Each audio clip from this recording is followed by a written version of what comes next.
Hello. Hopefully. Fingers crossed. Let's all cross our fingers.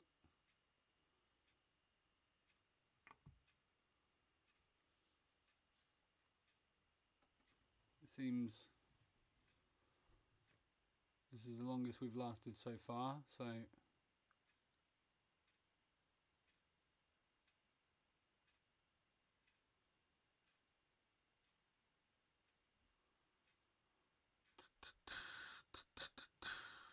test, test, test, test.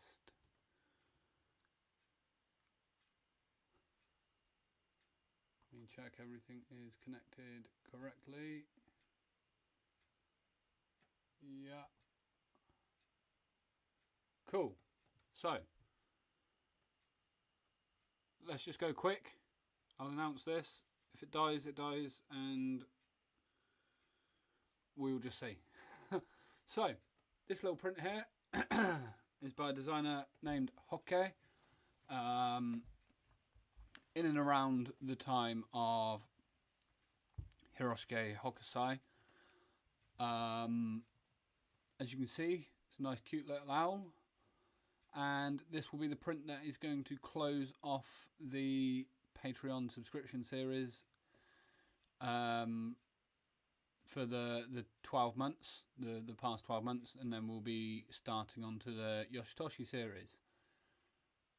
There's a little bit of work needs doing on the tracing. You can see there's a number of small petals and stuff that were obviously printed in a pigment that's now faded off over time, and this is the clearest copy I could get. So there'll be some editing and stuff to sort of darken this image up a little bit to try and bring those petals out so I can trace them in. Okay, excuse me. But yeah, so hopefully you guys like the print. I think it's going to be a really cool way to finish off the series. A nice little challenge with the carving, all those little hairs and things like that. I know Dave did an owl, and you guys probably all own Dave's owl, but this is our own cute little owl. I probably won't be carving the poem, as I haven't been doing that through the rest of the series. It's just been the print itself, but yeah, so that's the main announcement over with, and providing that Wi-Fi stays up, we will continue. That's the one, yeah. See, Nigel, you know far more than I do. So yeah, let's get to work.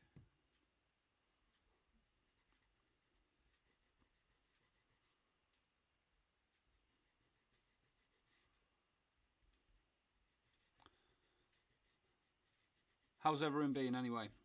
How's everyone's week going?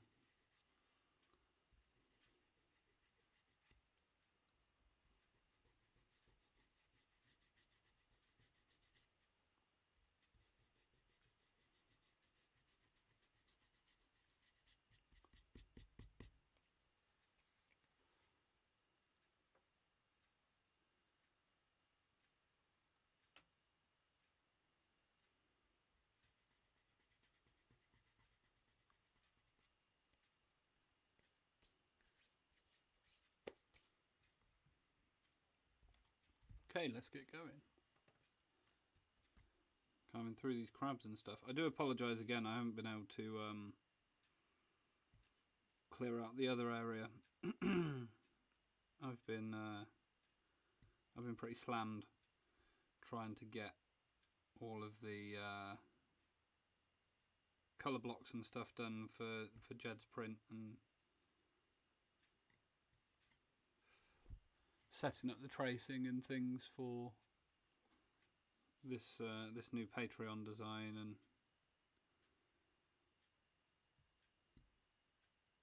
stuff. But I will get to it. Hopefully I'll get a minute over the weekend where I can just get the hammers and stuff out and get that bit of clearing work done.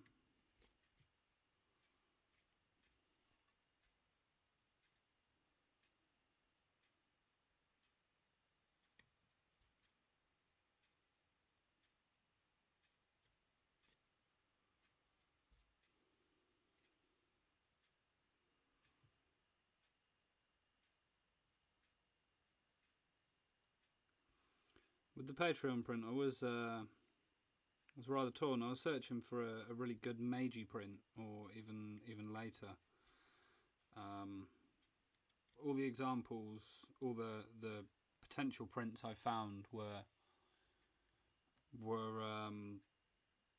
way too complex to do at the price range and size and stuff. It was just too many colours and stuff like that, and would have been a ton of work to get through. And as you can imagine, any of the Shinhanga stuff was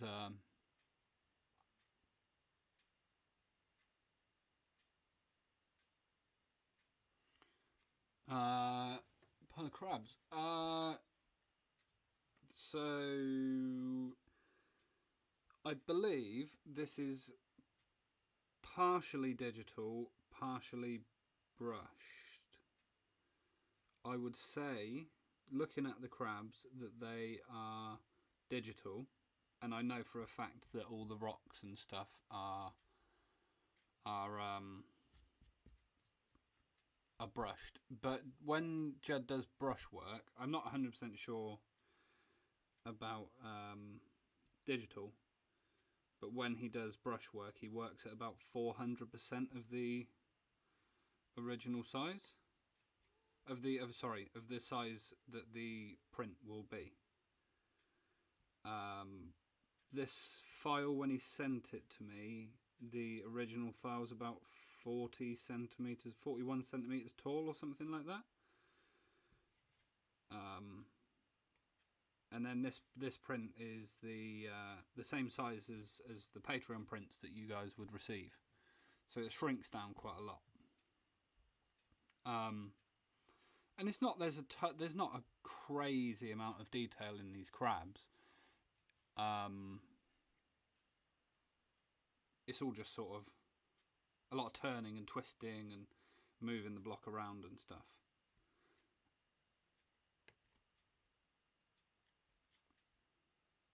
But the nets, there's a net that binds all the the crabs in, and that's excuse me, that's a pretty crazy block. It's it's 2 blocks at the end.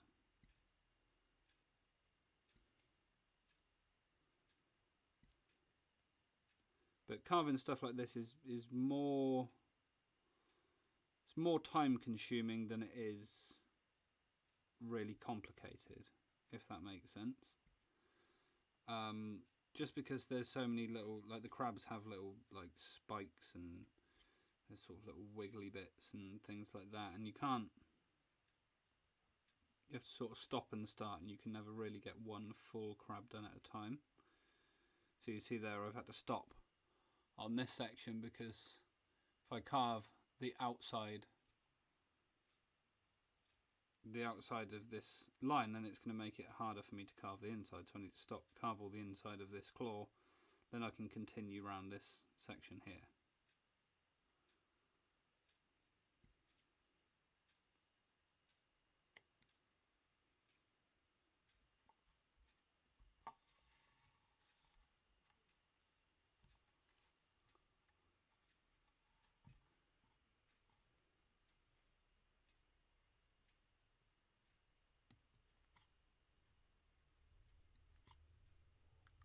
Have we dropped again? Are we back?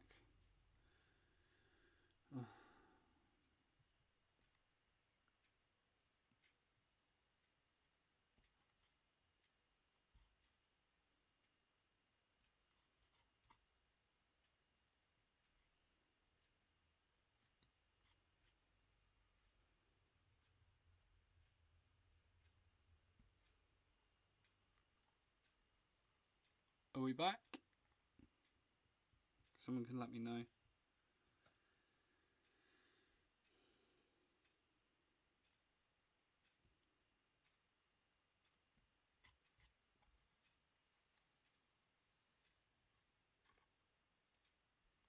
Okay.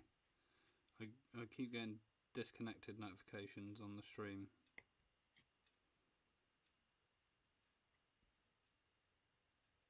It's odd though, it's only the laptop, it's my phone and everything else is fine.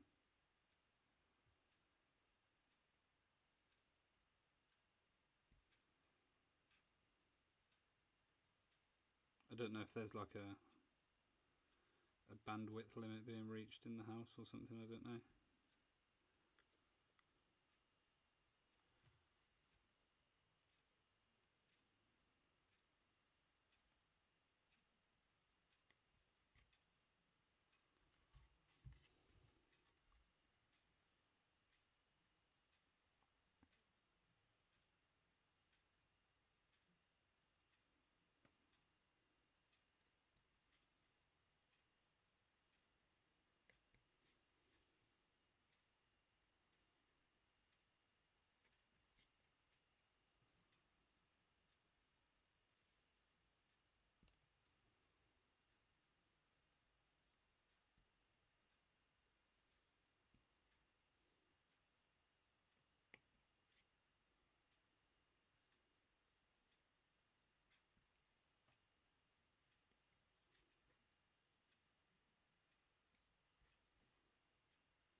So this is probably going to take a few streams to get through these crabs. It's not going to be quite so quick as the other side, unfortunately. But if it's getting a little bit boring, I'll move down into the rocks and stuff and get those done, and we can do this in bits then.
So I was mocking up some of the designs and stuff for the Yoshitoshi series, and I'm so excited to get going on it.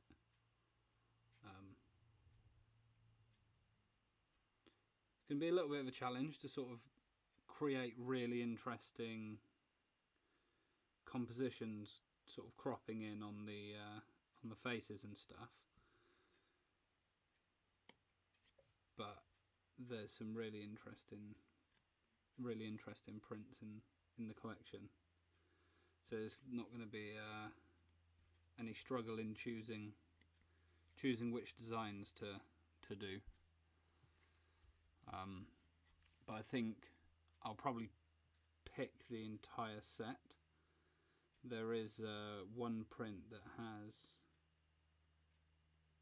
3 really good faces in, and while I would like to do all 3 of them because they're all very interesting, it's probably not the best idea.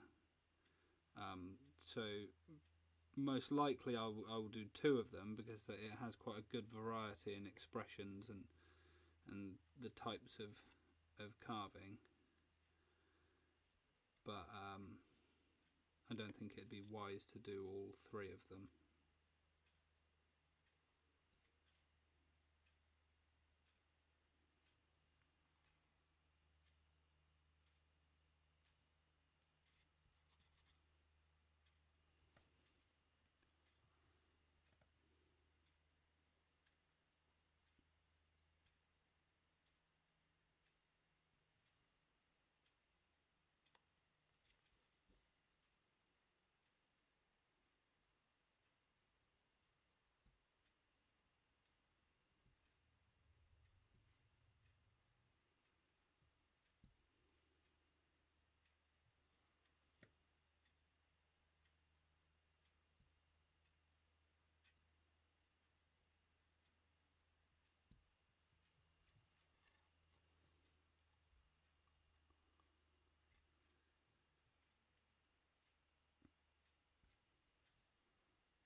Yeah, so far there's one of like a skull-faced type ghost that will be really cool. There's a sort of really manly looking warrior type guy. I want to get one of the women's faces in there, and it's just finding that fourth one then.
Yeah, Nigel. So that's the BM ones, the British Museum ones. Um, that's the series I'm going to be working from. So all the ones that you see in that collection are on the table to be produced in this Many Faces of Yoshitoshi series.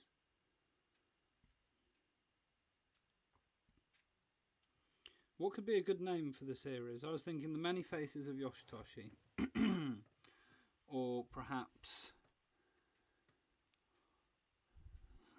something like The Unfinished Faces of Yoshitoshi. I'd like to title the series something.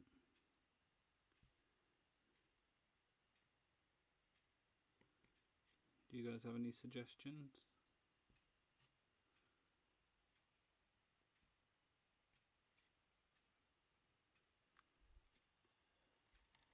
Yeah, you're correct, George. Yeah, the older men do have really great. His just all of his any sort of. I'm always really drawn to the ones where it's like you see a lot of sort of aggression or like anguish on the face of the person.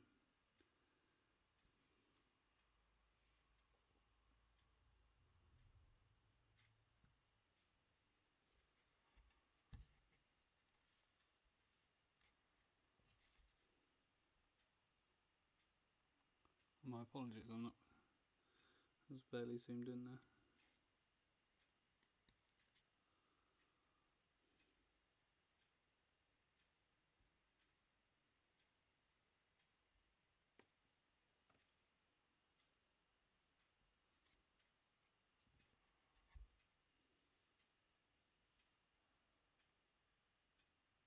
The Many Faces of Yoshitoshi.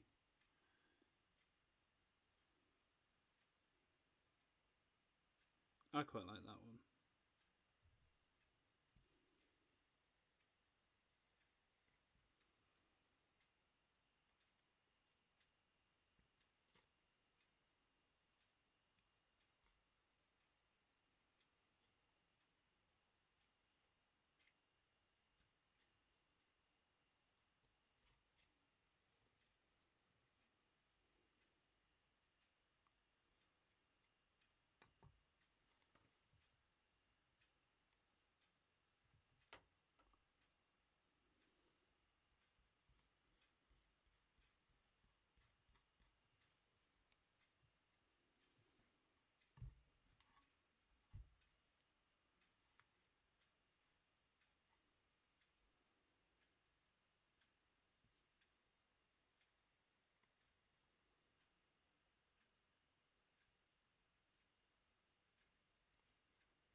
My head's getting in the way of the camera. I don't know where the light has come on the camera.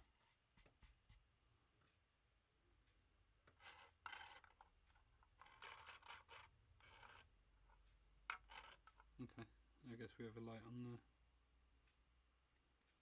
on the camera now.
So when I'm doing sections like, you can see there's the small ridges on this crab's claw.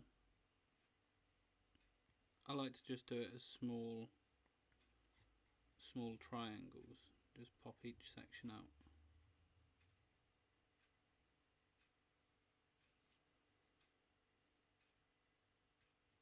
That way I can be sure that I am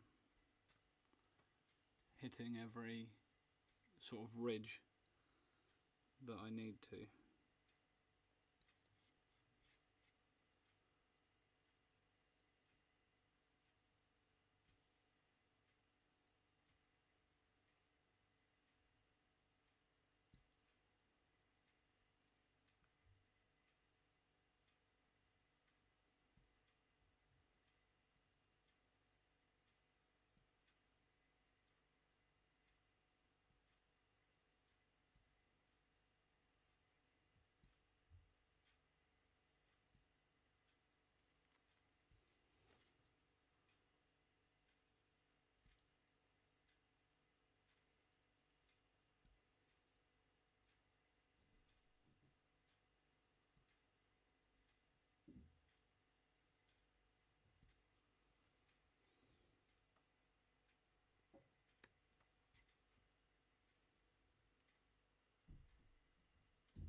Eric, yes, most certainly. Yeah, the if you want to be carving really fine detail, you very much need a denser piece of wood.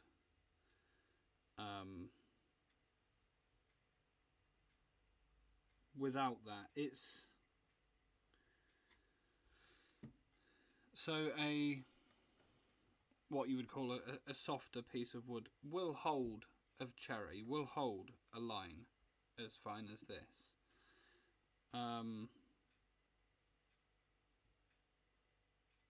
But it comes down to the amount of printing that you're also going to end up doing. That's another factor in selecting a harder piece of wood, is that if you have a softer piece of wood and you're looking to take hundreds of impressions and stuff, it just simply the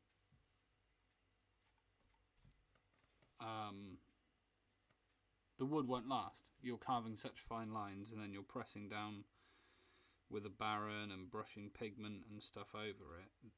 It just, the wood will wear down way too fast. There's not enough surface area to sort of take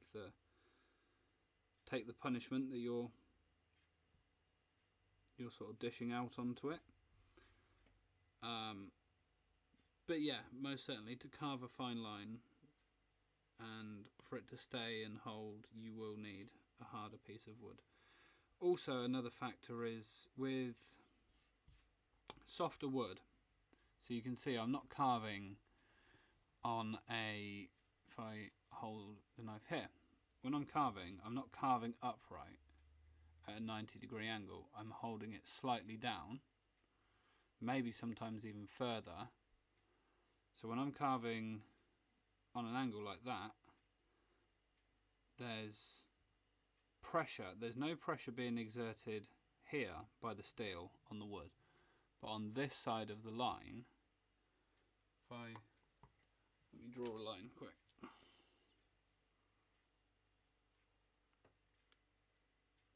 Okay, so if I'm carving this and I pull my knife along the edge like so, I am releasing the pressure here. There is no pressure being exerted on the wood here. The wood's being lifted away by the blade. But on this side here,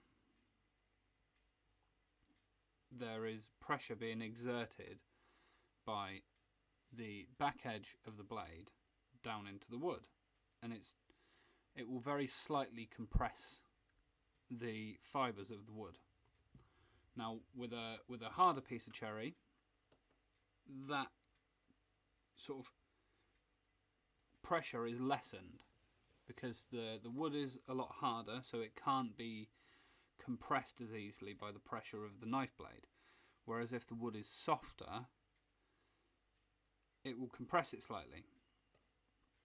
And what happens then is, because the fibres have sort of been compressed and squished, they will spread apart slightly, like so.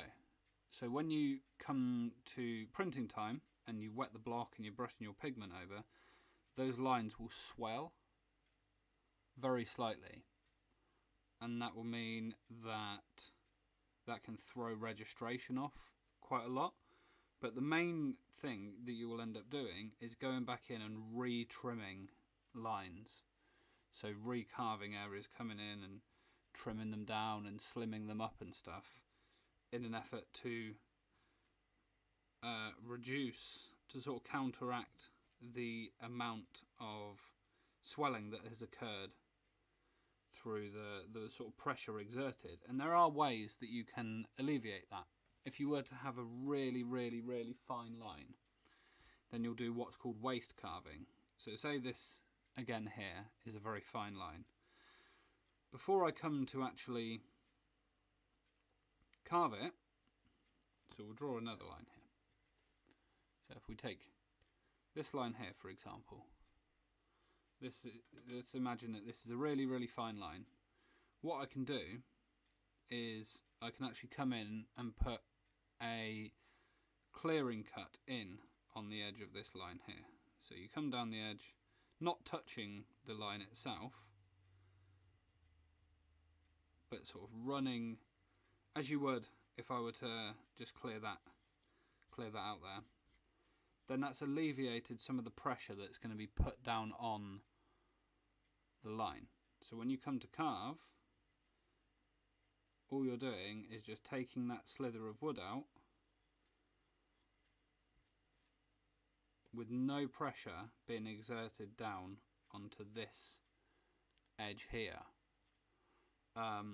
There's nothing on this block that, aside from maybe the mouth, and maybe, yeah, probably the only line on this block fine enough for that would be the mouth.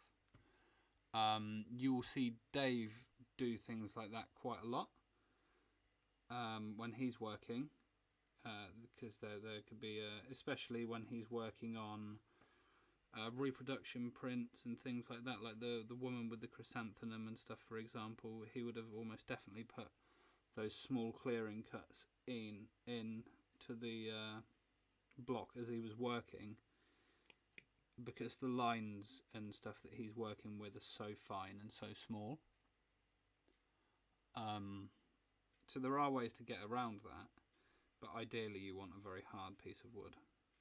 Sorry, that was a very long and laborious answer to a very simple question. I do apologise.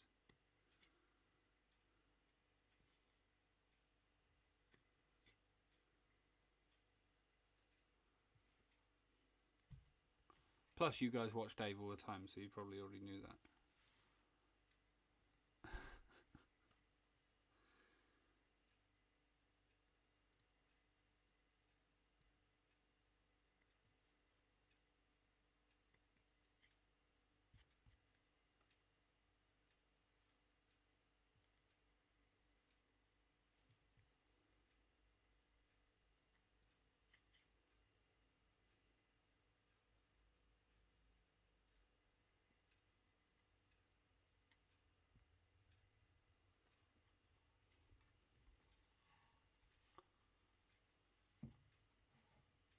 No problem.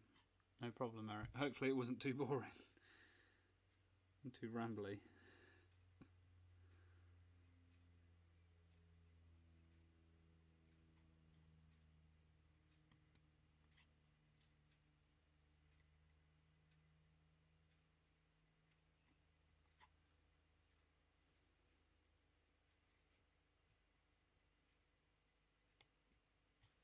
But there's many hundreds of small little tricks like that that while they seem like they won't have a massive impact,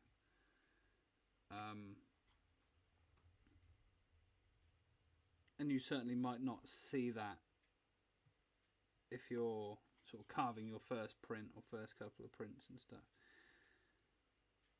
But when you start carving a lot finer stuff, so for example like the Yoshitoshi design that George has just started,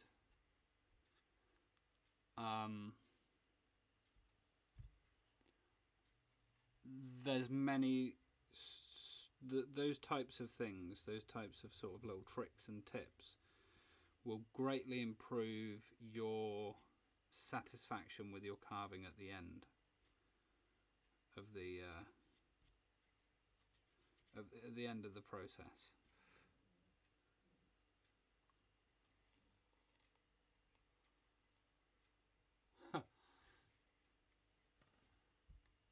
Yeah, 500 people. Yeah, I personally, I feel like Dave should.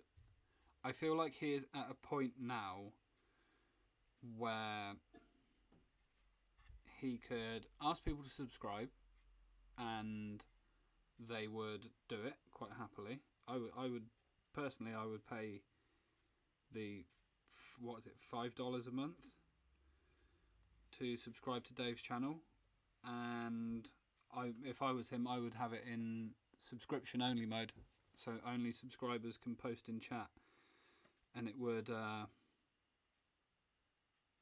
very much help for people to be able to converse and stuff with him. But he's happy. If he's happy with how it's going, then I can't say anything bad against that at all.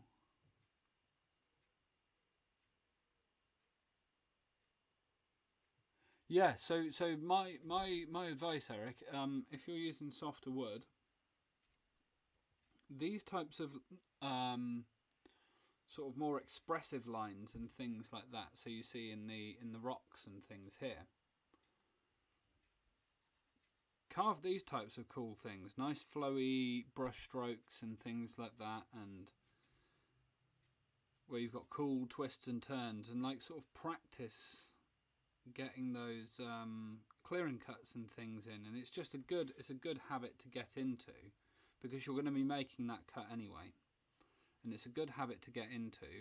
And carving in a softer wood is a very good way to practice good technique.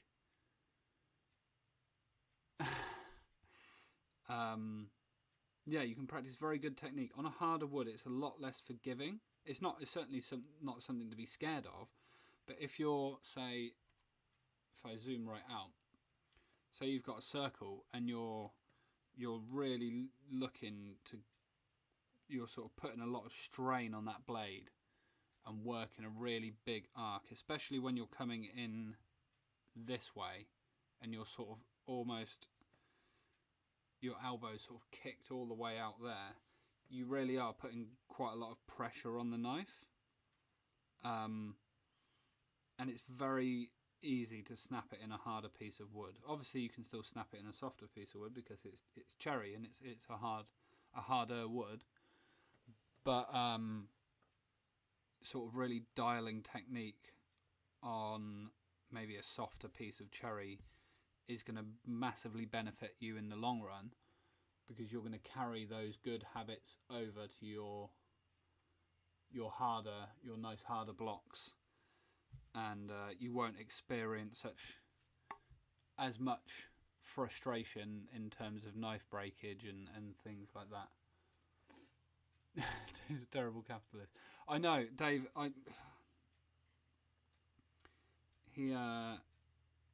He has a gold mine sat there with his Twitch and his YouTube. He really does. And we're in a time on the internet where people expect a subscription model to view content. I mean, everyone pays their cable bill, everyone pays for Netflix, everyone has Hulu and Amazon Prime and things like that. People expect to pay for those things. And as a person like Dave creating content, I feel as though he should expect I know he can make the argument that he's just sat there carving anyway, so like, why not just turn the camera on? But the revenue that can be made from that could massively supplement and grow the business in many different ways.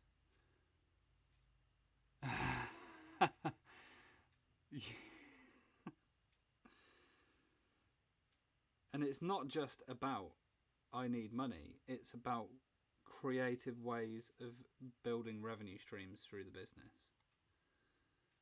and what that money could be used for.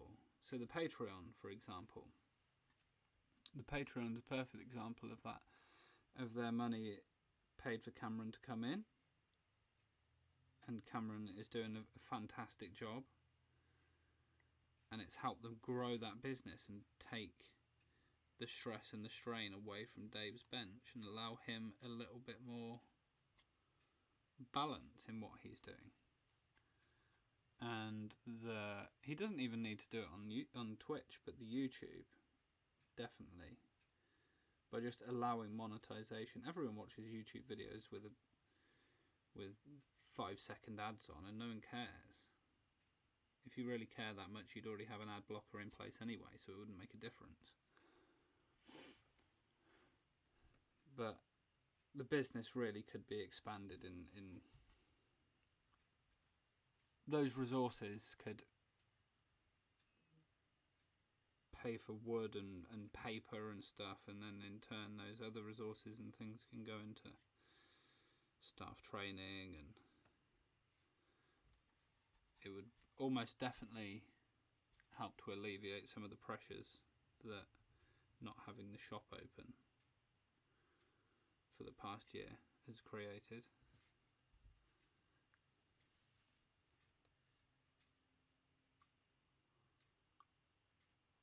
Yeah, and I can understand entirely. This is just my personal opinion, and this is in no way a slight against his own opinion or anything like that. And I can understand completely why he would feel reticent about monetizing it, especially as it's been unmonetized for such a long time.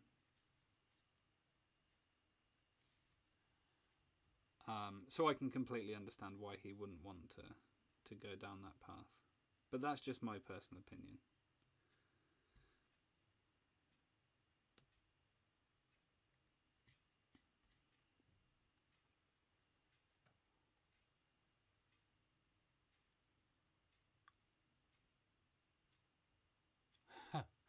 Yeah, I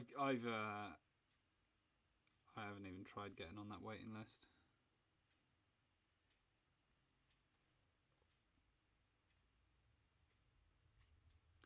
Those blocks will be long gone by the time I ever get a chance at them.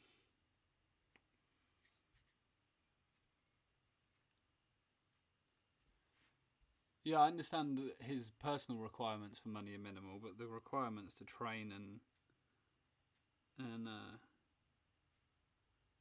flow the business are not minimal. And a YouTube channel with 50,000 subscribers and millions of views is not a trivial amount of money.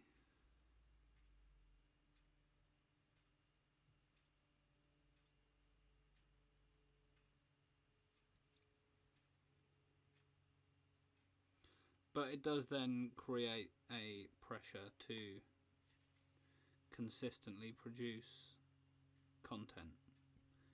The algorithm does not favour you, and monetization doesn't favour you if you're not pushing content out at a regular pace.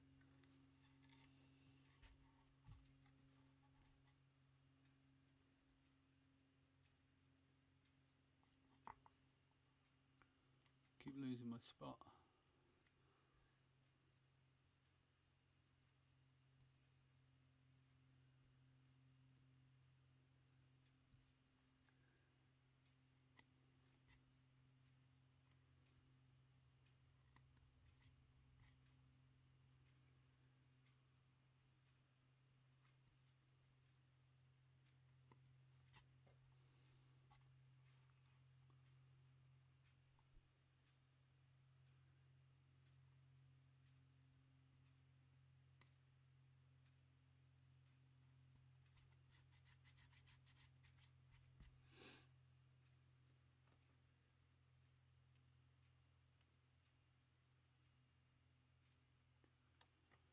Yeah, I can see that. I can feel that as well. Even at my incredibly small scale, I am very close to capacity of what I'm able to produce.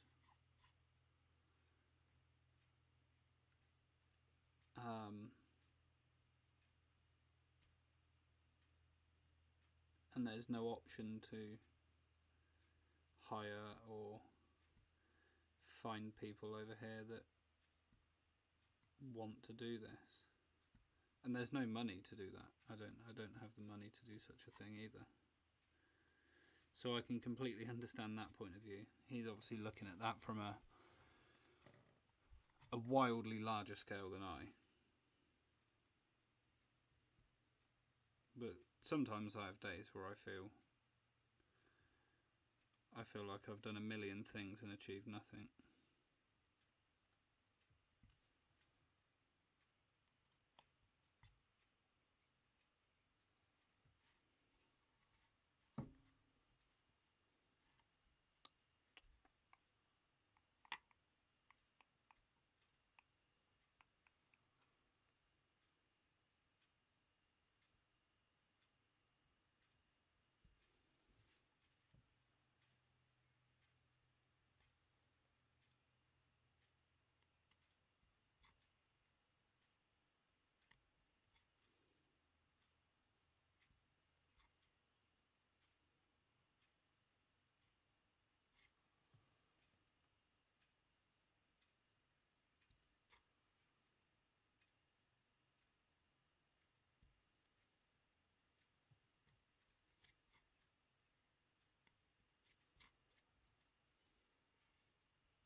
Yeah, of course it is. But you don't, those types of things, you're never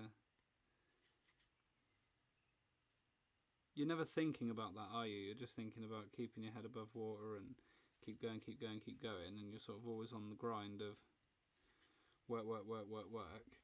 And then when you actually stop and sort of think about it, you always have these sort of realizations of milestones and achievements.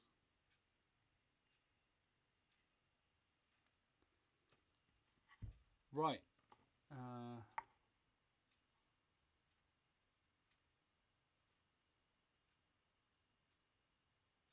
Yeah, Nigel, he doesn't do that because the sort of the demands of the system in place and the sheer amount of things involved in running that system and the variety of things that they have,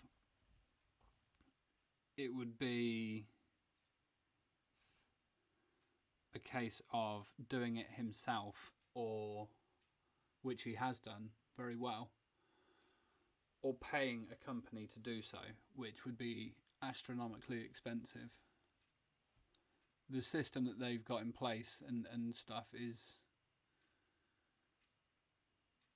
just the variety of things that they have that are required within that system is huge. Product typings and cataloguing of things and stuff. The whole business is run through that system. It's not necessarily just sales and things. It's the entire stock management and everything. The whole collection and stuff they have is all housed in that software as well. But right, so we managed to stay up for a little bit. We got a little bit of work done. Over the weekend, I'll try and get this bit of clearing and stuff done. But I'm going to be pretty flat out on the colour blocks and stuff for Avatar, and the tracing and that's got to get started now for the Patreon print. Now I've finally decided what we're doing with it. So I will be back Tuesday, same time, 7 p.m. UK time, whatever time that is for everyone else. Everyone, do stay safe, have a great weekend, and thank you very much for joining and sticking with me through the problems and stuff at the start. I know it's frustrating, it's very frustrating for me. But take care, everyone, and I will see you all after the weekend.